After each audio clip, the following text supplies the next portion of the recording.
एक गरीब कोठारी और गंगा देवी की अद्भुत कहानी। लगभग नमस्कार दोस्तों।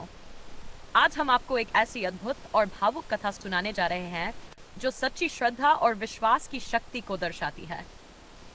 एक गरीब कोठारी और गंगा देवी की चमत्कारी गरीब कहानी। कोठारी को बहुत लकड़ियां समय इकट्ठा पहले करनी है एक छोटे से गांव में परिवार एक के गरीब लिए। कोठारी रहता था। उसका नाम रामू था। वह गांव के मंदिर और घाट की साफ सफाई करके अपना जीवन चलाता था। उसकी आमदनी बहुत कम थी, लेकिन उसका मन बहुत पवित्र था। वह हर दिन सुबह उठकर गंगा नदी के तट पर जाता, घाट साफ करता और पूरे मन से गंगा माता की पूजा करता। रामू के पास ना अच्छे कपड़े थे, ना भरपेट भोजन, लेकिन उसकी भक्ति में कोई कमी नहीं थी। वह हमेशा कहता था, माँ गंगा, आप ही मेरी सब कुछ हैं। एक दिन गांव में भयंकर सूखा पड़ा। खेत सूख गए। लोगों के पास खाने के लिए अन्न नहीं बचा।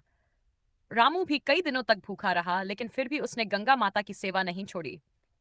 एक रात जब वह भूखा प्यासा घाट पर बैठा रो रहा था, तभी गंगा नदी के जल से एक दिव्य प्रकाश प्रकट हुआ। उस प्रकाश से एक सुंदर देवी प्रकट हुई।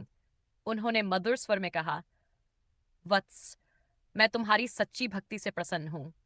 रामू घबरा गया और हाथ जोड़कर बोला, माँ, मुझे कुछ नहीं चाहिए, बस आपकी कृपा बनी रहे। देवी मुस्कुराई और उसे एक छोटा सा पात्र दिया। उन्होंने कहा, यह पात्र कभी खाली नहीं होगा, इससे तुम अपनी भूख मिटाना और जरूरतमंदों की मदद करना। रामू ने देवी का धन्यवाद किया। अगले दिन उसने उस पात्र से भोजन निकाला और आश्चर्य हुआ कि पात्र फिर भी भरा रहा। उसने गांव के भूखे लोगों को भोजन कराना शुरू किया। धीरे धीरे पूरा गांव संकट से बाहर आ गया। लेकिन रामू में कभी घमंड नहीं आया। वह पहले की तरह ही घाट की सफाई करता और गंगा माता की पूजा करता रहा। कुछ समय बाद गंगा देवी फिर प्रकट हुई और बोली, तुमने सच्ची सेवा और निस्वार्थ भाव का उदाहरण दिया है। तुम्हारी भक्ति अमर रहेगी। यह कहकर देवी अंतर्ध्यान हो गईं।